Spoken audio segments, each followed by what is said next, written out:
What's up, everybody? Welcome to Casual Shenanigans Tech, podcast where Dave and I, hey Dave. Hey. We answer your mostly computer-related questions. This is the little brother podcast to Casual Shenanigans Gaming, so if you want to check that out, there's a link in the description of this video. So, Dave, how's it going?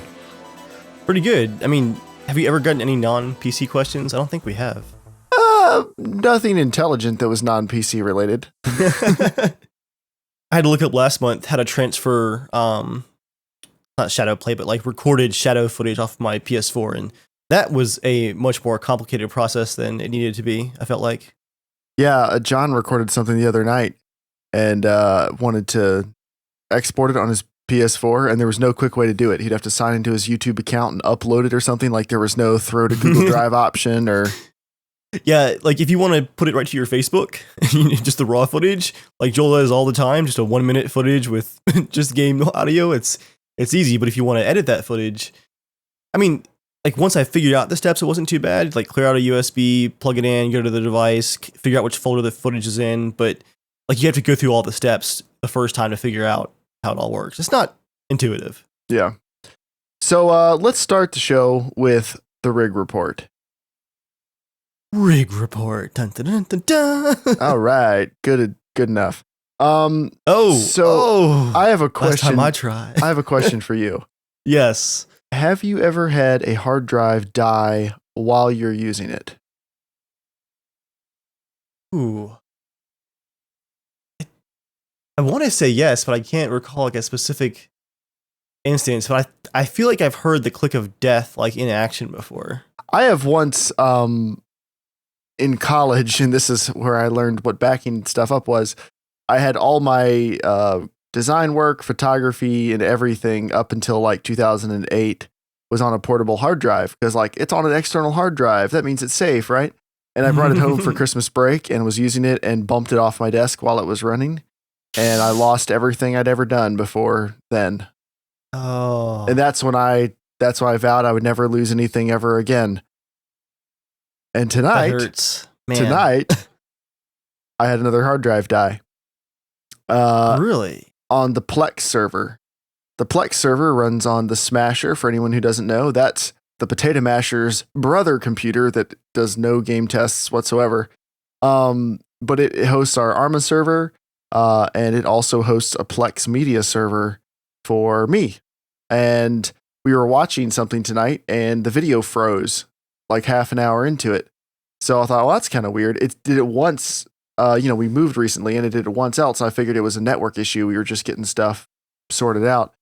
So I went down and I remoted into it and the Plex server looked like everything was fine. So I was like, that's weird. I still couldn't queue it up. So I rebooted the computer and then it started to play and then it froze again a couple seconds later. And I came back downstairs to where the Smasher was and thought, oh, that's kind of weird. And then I tried to access the media hard drive and I couldn't access it. And then I booted up a hard drive health thing and it said, your drive has 100% health. And I was like, well, that's kind of weird. This is a 5-year-old hard drive. Like 100% seems kind of optimistic. And then it disappeared from view. And then it came back 10 minutes later. And then it disappeared again. So I'm like, oh boy. So I've already ordered a replacement. Amazon Warehouse got a 4 terabyte Western Digital external for $92, which is not bad. Yeah, it's a pretty good deal. And I mean, the USB 3 external, the speed's going to be basically the same. So, yeah. So right now, I gotta ask this though. Has any one of those like, the hard drive smart readings, has that ever actually warned you of like an incoming failure? It's never done anything for me when I've lost a drive. The only times I've ever had it installed, I haven't had any drives die. So isn't it's operating level though? Like it's the OS is supposed to. The OS does smart checks, yes. But it won't tell you about it unless something big happens. So. But the problem I'm running into is I've been running a sync over my network and syncing this media drive to another portable hard drive I have laying around. And I'd synced the movies folder, but I had not synced the TV shows folder. Oh. And I rip all of my Blu-rays onto this Plex server so I don't have to tote the discs around to various places around the house when we want to watch something. So that means I just finished, right before we moved, I finished a Sons of Anarchy rip. I have Blu-ray quality Sons of Anarchy rips, and I'm having a hard time copy those, and my Black Sails, I'm having a hard time getting that back off the drive. Like, it'll start copying, and then it'll go away, and then it'll come back a couple minutes later, so I'm just leaving it open and letting it gradually siphon stuff off of it. So I might actually lose an episode or two of a TV show, which the only reason I was this lackadaisical about running the backup was because I figured, worst case scenario, I have the discs and they're TV shows and movies. Like, it's not that big a deal. But how much is your time worth? Well, it's worth something. And so this is kind of a cautionary tale. Like, I don't know if anyone looks up to us as like, man, these guys really know their computers, but we screw up too. And I definitely messed up, because if I had double checked the backup, I would have seen that I had excluded one folder from it. And that's biting me a little bit. So it shouldn't be a big deal. I may not lose anything. I definitely have 95% of it, but I will be a little more careful about that in the future. I didn't ask for horror stories, Jeremiah. Well, I believe you have a little bit of a rig report for today. Yeah, I mean, a productive internet day, right? Yeah. Yeah. Well, after a month of non-productive everything, thanks to the internet, I've been having connection issues since end of December. Like, any kind of YouTube uploads, which I do occasional YouTube uploads, would disconnect my modem entirely. I only have 5 up anyway, 5 megabit, which is not fantastic for 10 to 20 gig video files, but my internet this month has been just this side of like completely useless. Like, I can't depend on it whatsoever. I'm also working from home right now, so it's just been a fantastic month for internet issues. But finally, I sent a poor tech from my ISP out in the snow. Real nice guy, has been out here before, and I had traced all my cabling, all my coax in the office. He recrimped all of my cables for me, and then he traced it out to the street. And the line to the street was only 4 years old, so it was unlikely that was an issue. But he actually recrimped all those lines anyway, just to make sure, and then found what we think is the culprit, he called it ancient filter that was on the pole at the street, that whatever tech had been out there had probably just reused it when we connected our internet 5 years ago. And once we upgraded to the blindingly fast 25.5 connection I have now, the filter was just getting in the way of that. Nice. And now everything appears to work. Ever since he left 6 hours ago, it's been fine. We pushed it hard for like 10 minutes while he was here. Did like a 10 gig YouTube upload test for 10 minutes. I ran Amazon Video, Netflix, browsed. Like, I tried to hit it as hard as I could, and it worked. And it has been working. Tomorrow is the real test, though. I've got an Armor render going tonight that'll probably end up at probably 13 gigs or so. So we'll see if that actually goes through tomorrow without removing me from the World Wide Web. Yeah. Well, keep us updated. I mean, it's one of those things, you don't realize it until it's like having issues, but you depend so much on the internet for everything. And, like I said, I'm working from home. I'm doing YouTube from home. Joel and I tried to record a Fallout video, which meant I needed to stream my game while we talked on Teamspeak, and it was an absolute horror show. But hopefully it evens out now. Sweet. You ready to hop into some questions? Let's do it. All right. These people have all written into casualshenanigans@gmail.com, or they've gone to casualshenanigans.com and clicked the Contact Us button, just like you can. Our first question comes from Patrick. He says, first of all, I must say I'm really inspired to build a gaming PC on my own thanks to you, but things got complicated, at least for me. I already bought the CPU, i5-750, so presumably he saw the Potato Masher video if he bought that particular processor. On Christmas, I got a GTX 970 G1 gaming card as a gift for my brother who lives far away. I don't want to upgrade my budget, and I still want to complete the PC build at a cheap PS4 budget. But I've heard that when you own a beastly graphics card, the other parts must be upgraded to be able to run it, and that's my problem. Could you kindly send me a PC list of required parts to complete this build at a PS4 budget? Thank you for your time and for those cool YouTube videos. Please be aware that the GTX 970 is a long card that requires a large enough case to fit. Thanks again. And then I wrote back and asked him if he owned any other parts. So he says, yes, So far, he has an i5 750, a GTX 970 G1, monitor, keyboard, mouse, brand new copy of Windows 7. So we have to get him everything else with a budget of £400 or $430. So I'm going to do this build using the United Kingdom version of PC Part Picker. So here's my first thought. Whoa. That exists? I didn't know this. You didn't know that? No, that's awesome. Upper right-hand corner of the site, there's a drop-down that says United States for you. You can choose different countries, and it switches over to their stores and everything. Well, this changes literally nothing for me, but that's still exciting. Okay, so here's my first thought, and this is probably going to sound like a tiny bit controversial. I think he should get rid of the 750. I think he should sell the 750. It's old. Yeah. And you might be thinking, okay, well, using the potato masher and you're happy with it. Why do you want to sell the 750? The reason is, and I'm really hoping he got it used at a good deal. I guess we don't really know. But I hope you got it used for a good deal and you can sell it for the same amount of money. Because the motherboards are hard to come by these days. When we built the potato masher, the motherboards weren't that hard to come by. I looked around, I was like, oh, this looks good. Okay, cool. And I went with one. That changed quickly. Yeah, and then just in the ensuing year, memory is now half as expensive as it was. And LGA 1156 motherboards are almost impossible to find. So things just kind of balance themselves out. And that means that I wouldn't really recommend getting an i5 750 now. It's still a good processor, but it's going to be a very hard to find motherboard. So you could get an AMD equivalent, you could get another Intel, something else. But he actually has a pretty good budget because his budget £400, but he already has the monitor, keyboard, mouse, Windows 7, and a 970. Is that all? Is the second best graphics card? Well, third best technically, but no one buys a 980. Just no one. I mean, no one buys a 980. Okay, so we're just going to ignore you buying. I don't know what you're talking about. Okay. I don't know what you're talking about. So here's my thought.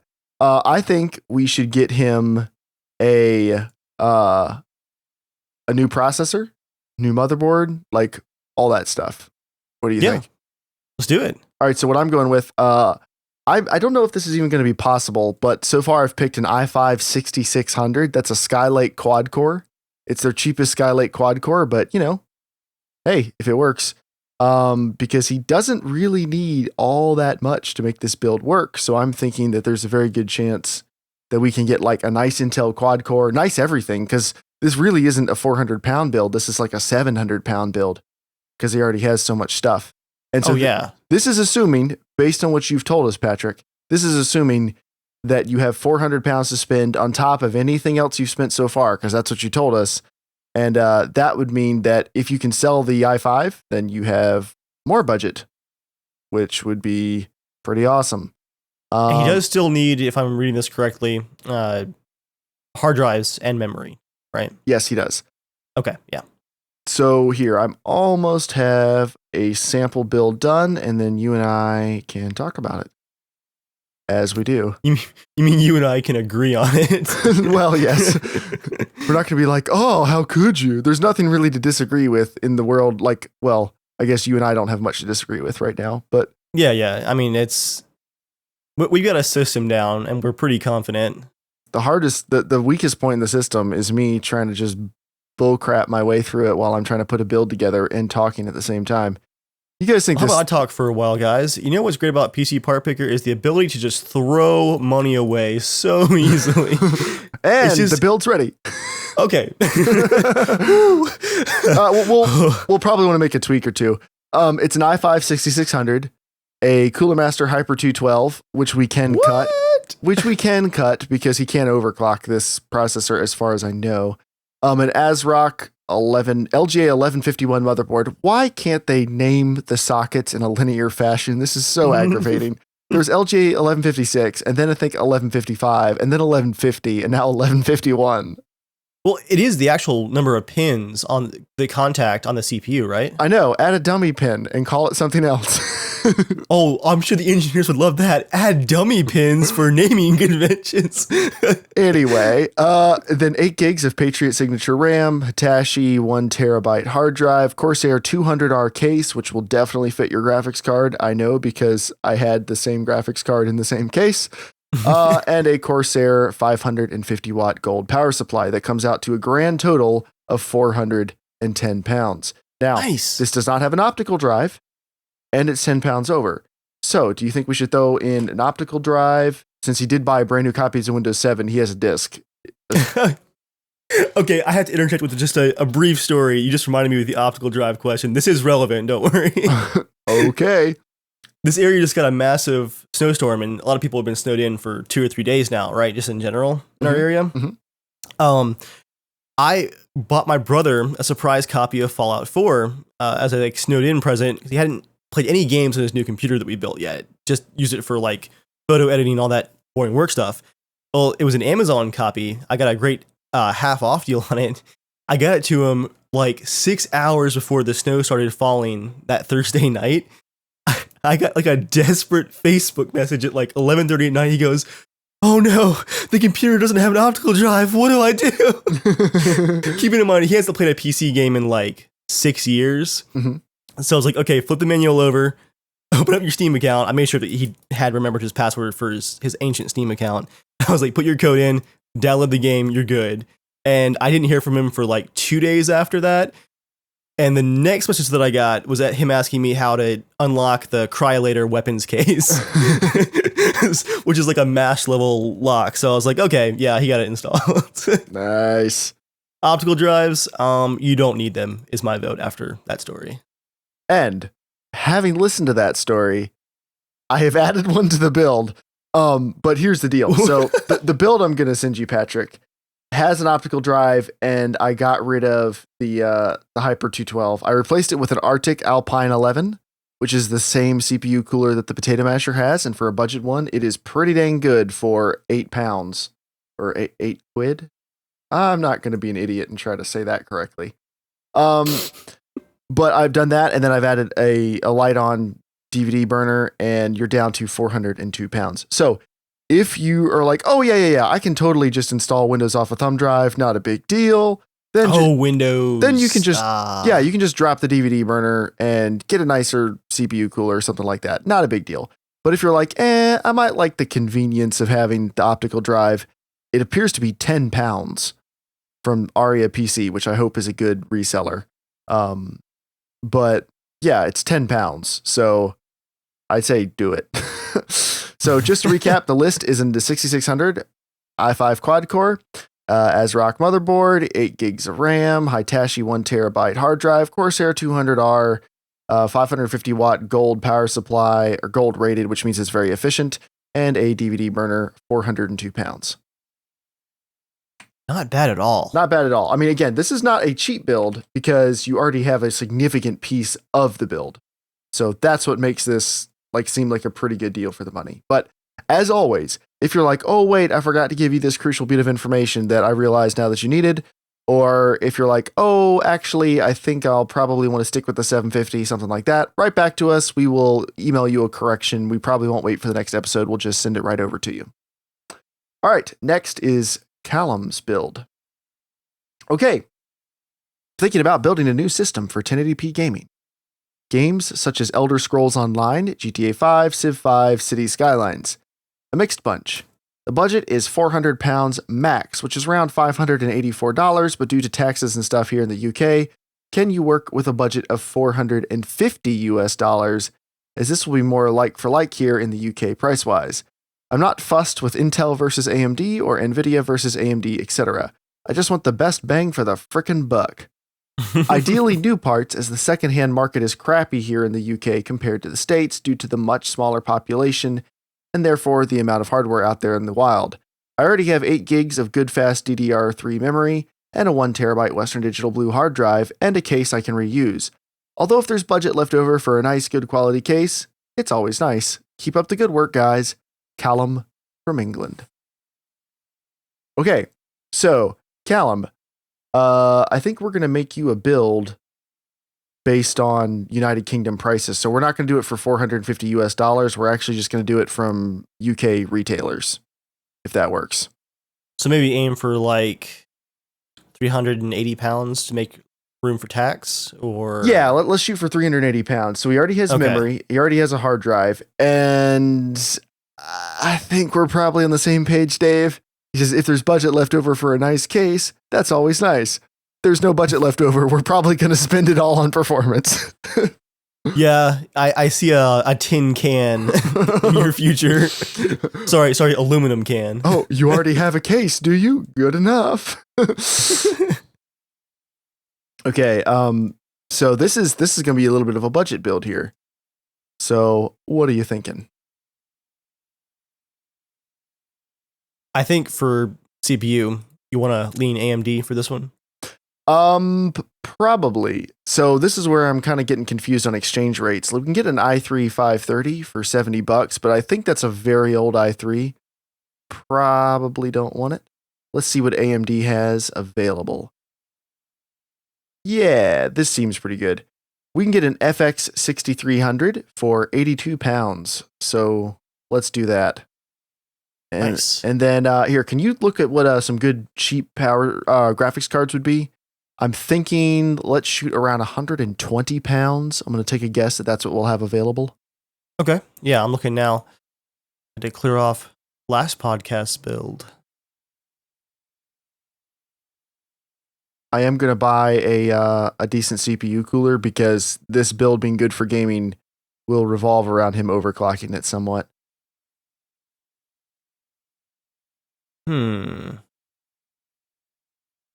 Are there any good options in that budget range? Basically, the entire front page of PC Part Picker says 750 Ti is about where it caps out. See if you can get us into a 950. A GTX 950 is really the sweet spot right now in the mid $100 range. See what type of bump that is. We'll trim something else if we need to. It's close. It's about another 15 to 20 pounds. Okay. So we can do a 950 for, let me look at the lowest one we can get here. Oh, here we go. Zotac's good stuff. 121.98, so 122. For a GTX 950? Yes. Okay, 1 second. I will scroll through this poor list. Okay. I just went to drop it on Teamspeak and realized we're not using Teamspeak tonight. Try that.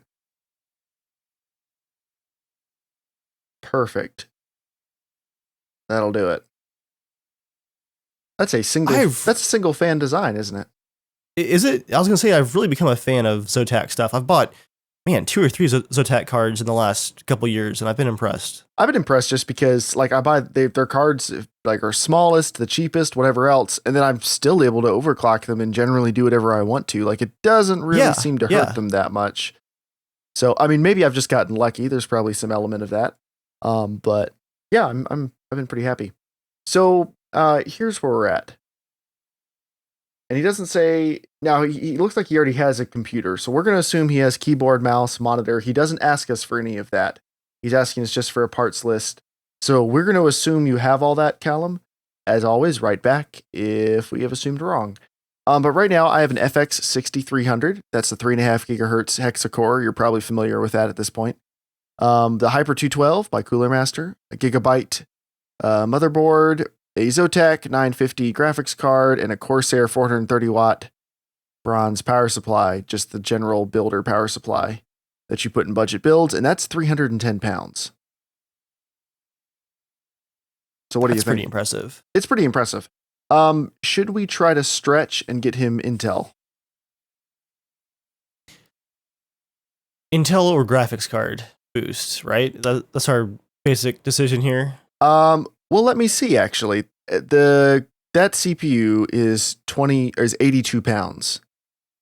Maybe we can throw another like 20 pounds at the CPU and maybe another 20 pounds at the graphics card. Can you see what another 20 pounds will get us? Way ahead of you. Another 20 pounds gets us into 960 territory. That might be worth it. A 950 is pretty darn close to a 960 already. Like there's not a Yeah. huge difference, but if we have the budget, that wouldn't be that bad. And I'm going to say we should bump up the processor because for 20 pounds more, we can get an i3 6100T. That's a new Skylake hyper-threaded dual core.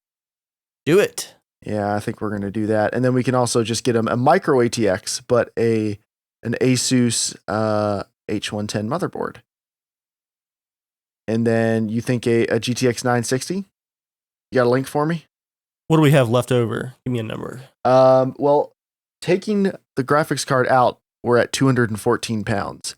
So I'm going to say, let's say 150 pounds. Ooh. What can you do for that?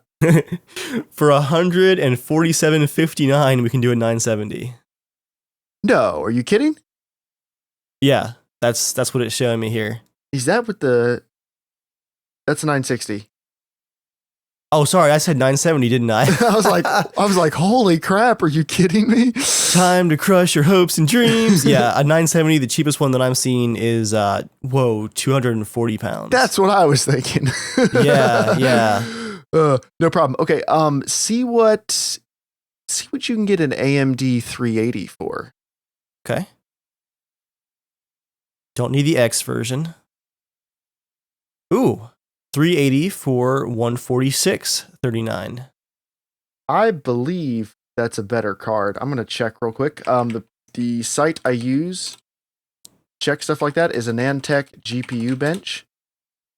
It's not an exact reference of how everything will do versus each other, but it's a pretty good. Like they do a bunch of tests, and it's a pretty good way to know what a card's relative performance will be. Don't go to GPU Boss. I don't know what your opinion is of GPU Boss, Dave. I used to use it all the time. Okay, I don't have a super high. Like it seems to do a lot of weighting based off of stats and not off of actual performance, which I kind of have a little bit of an issue with. Okay, actually, the 380 is about neck and neck with the 960, so that's not really a better deal. So we'll in that go, case, I'd say go for the 960 because of power, for me personally, shadow play, but power efficiency, power and heat. Power efficiency and heat was the big thing I was thinking because this is a 430 watt power supply. The 960 will easily run on it. But AMD cards, they're not like that power hungry, but they're more power hungry than that. So performance being the same, I think we'll definitely just go with that. And let's see. So that leaves him at 362 pounds. I'd say let's stick there. That way, if there's something else he needs, he has a little bit of wiggle room. What do you think? And for the tax man. and for the tax man, yeah. What do you think? I like it. Okay. Cool, man. We're going to send you a link to this build. And of course, write back to us if you need any clarifications. I feel like that hyper-threaded dual-core Intel is going to go places. I feel like it is because it's a really good processor. I mean, I think stock, it runs about the same as a stock 2500K for games. And I think 2500Ks are still going for more than that. Yeah, I'm pretty sure that they are. All right, and our last one for tonight is from Jack. This is someone else from the United Kingdom. I'm a console gamer who wants to go to PC, and I know custom builds are better. Could you make a gaming PC that runs next-gen games at over 100 FPS for less than £1,000? And he's a console gamer, so he needs everything, presumably. Yeah. Okay, so that's a little bit of a complicated question. Dave. It's a very broad question. It is. So can you make a build that plays next-gen games over 100 FPS for less than £1,000? We'll start there. Can you do that? Well, if DayZ is a next-gen game, the answer is no. We really need to have a list of games that he's wanting to play to answer that question definitively. But I would say if we just broadly answer the broad question, sure, that's definitely possible. Now, is that at maxed out settings? Is that what resolution? What game? I mean, it's a little bit of a... Yeah. Yeah, exactly. Yeah. Go ahead. Talk about that. To say yes, what I'm going to make is a few assumptions here. I'm going to assume 1080p, so parity or better than consoles. I'm going to assume medium-high mix settings, so parity to better than console graphic settings. And for frame rate, obviously 100. I think £1,000, yeah, that's doable. So what would you think would be the right choice for this £1,000 build, considering that we need everything as far as we know? Like, is there, do you want to spend all your money one place or another? If he wants to go over 100 FPS, my first question is, does he want to spend a ton of money on a monitor? Because there's no point playing over 100 Why go over FPS. 60? Yeah, exactly. Unless he just wants to play Counter-Strike, I guess. But even then, why? I mean, I guess some people say that like input changes when it's over 100. Oh, don't have try to reason 60, with Counter-Strike players on that. Apparently, running on the lowest settings at 1024 by 768 stretched over a widescreen monitor at 300 FPS is the proper way to play the game. And I'm not the right person to answer any of that. Predictably, I did a terrible job at it during the Potato Masher video, as I have been informed. Stop being so bad at Counter-Strike, Jeremiah. Just stop. And stop lying to the internet with your potato mashing. I completely lost my train of thought now. I'm just thinking of lies and internet and delicious potatoes. The 100 FPS thing. Yeah. I think he's asking a question that he doesn't need to. I think if we explain that if he has a traditional screen, he doesn't need more than 60, he'd be fine with that. But I don't know that. So I would say let's get some more information and let's break this down a bit more. Okay. So let's make him a kind of middle of the road build with the assumption that Jack's going to write back in and say, oh, actually, I meant this. Let's clarify this. Let's do this different. So what I've got so far is a 6600 i5 quad core, Hyper 212, gigabyte Z17 motherboard, 16 gigs of Kingston Value RAM, a Seagate Barracuda 1 terabyte hard drive, and a Zotac GTX 970. We are at 678 pounds. So I'm going to pick a case and a power supply. What do you think we should do for a monitor? Should we try to get a cheap 120 hertz monitor? Yeah, I'm going to look. Let me see what I can find here. I mean, because there are, if you don't want IPS, if he's just going for gaming, IPS may not be that important. We could probably get him one if that's what he wants. Like this is a pretty doable thing if this is what he wants. Yes, and I'm gonna bet that he doesn't actually want 100. He just knows, higher frame rate is better, obviously. Like, that's what you want. Displaying it might not be worth the cost to him. Yeah, because that's the thing. If you want to play at 100 FPS at 1080p at like maxed out settings, that's a ton of money.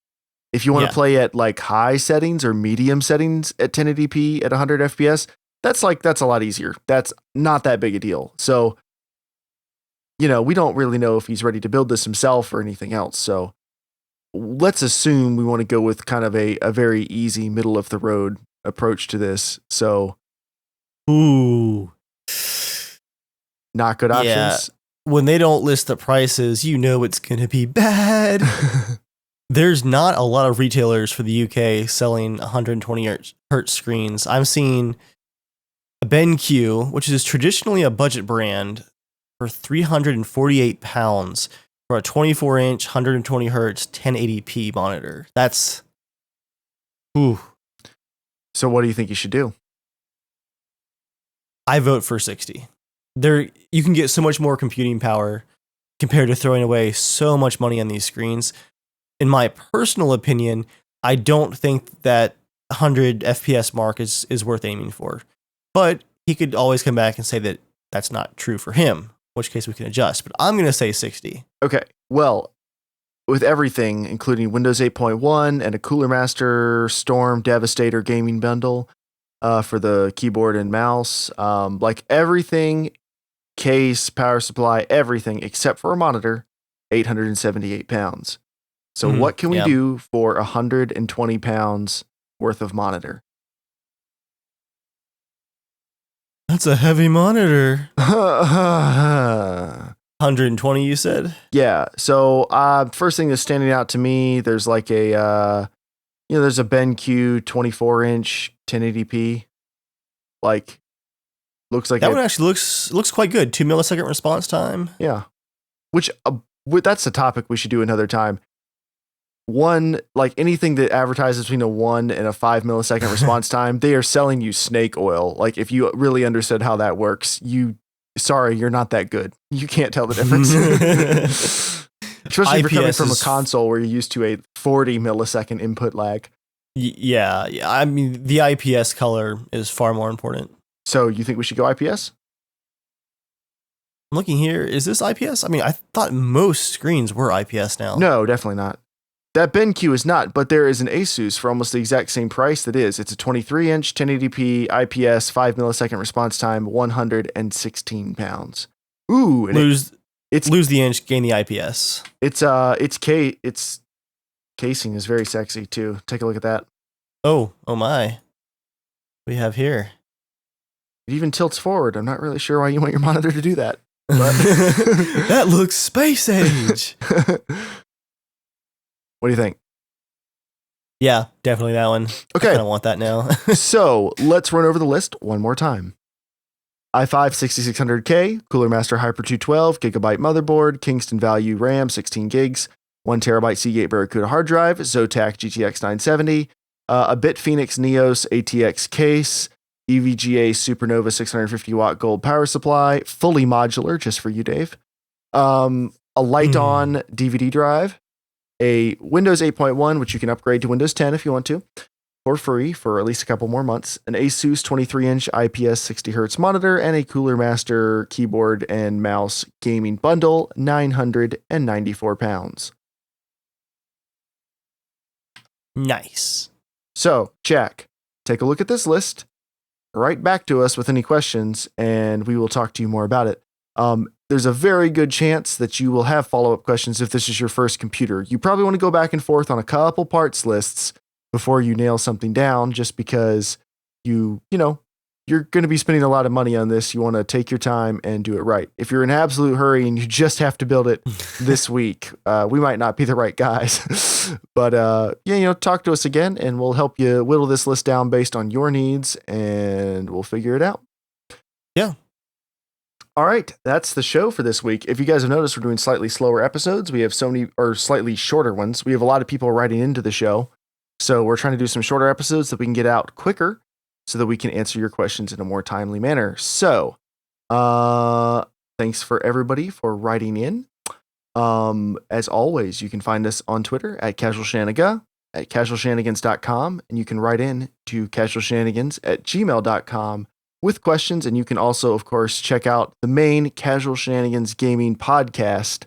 You can check that out in the description of this video on our YouTube channel, iTunes, all that type of stuff. Dave, is there anything else you want to plug before we go? Yeah, I mean, most importantly, write into this show so we can help you spend your money. Please, one of you people write in with one of those ones we haven't gotten in a while. Hi, I'm in prison. I have $3,000. What can you do? Let us live vicariously through your bills. Which I'm just joking. Actually, that guy, I would like him to write back in. I'd like to hear if that computer worked out, because that was a ton of fun. Yeah, we spent a couple episodes tweaking that, didn't we? We did, yeah. He had some big dreams. Hopefully he was able to meet them. But thanks everyone for writing in, and until next time, what should everyone do? Stay techie? Is there a sign off for this episode? We're not coming up with another. There's too many to remember. Stay casual.